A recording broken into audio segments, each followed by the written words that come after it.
ജാങ്കോ എന്ന് പറഞ്ഞിട്ടുള്ള ഫ്രോഗാണ് കേട്ടോ. 4 സെൻറ്റിമീറ്ററാണ് ഇത് വരുന്നത്. Casting weight 6 to 7 gram. അടിപൊളി ഫ്രോഗാണ് കേട്ടോ. നാടൻ ബ്രാൻഡിനൊക്കെ പറ്റിയ ഫ്രോഗാണ്. ഇതേ rod, salamander, reel, Okuma Serrano. പക്ഷേ കംപ്ലൈൻ്റ് ആണ് റീല്. നമുക്ക് നോക്കാം. ഇങ്ങനത്തെ കനാലുകളുടെ ഭാഗത്ത് മീൻ കയറാൻ ചാൻസ് ഉള്ള പൊടി മീനുകളെ. അപ്പോൾ ബ്രാലടിക്കാൻ നിൽക്കും അവിടെ. ഓ ഇതേ അടിച്ചായിരുന്നേ. ഇതേ നോക്കാം. ഫ്രോഗിലല്ല അടിച്ചത്, അവിടെ ആ വഴിയിലെവിടെ നിൽക്കുന്നുണ്ട്. നമുക്ക് നോക്കാം. കനാലിപ്പോൾ അവിടെ അറ്റം വരെ ഉണ്ട്, ഒരു ചെറിയൊരു കനാൽ. നേരെ വെള്ളത്തിൽ വീണ് അടിച്ച്. ബ്രാലുണ്ട്. നല്ല ബ്രാലാണ് കേട്ടോ.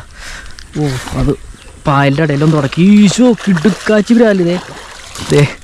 കണ്ട സ്റ്റിക്കിൽ തൂക്കിയെടുത്തേക്കണേ കേട്ടാ ബ്രാലിനെ. കണ്ട കിടു സാധനം. സലമാൻഡർ ഇരിക്കണത്. സലമാൻഡറിൻ്റെ റോഡ്. ജാങ്കോ. ഓടി കണ്ടോട്ടെ. സൈസ് ബ്രാലാണേ. സൈസ് റോഡും വെച്ചിട്ട് കാണിച്ചേ. ഇത്രയുണ്ട് സാധനം. കണ്ടാ ജാങ്കോ ഇരിക്കണം വായിൽ. പൊളി സാധനം കേട്ടോ.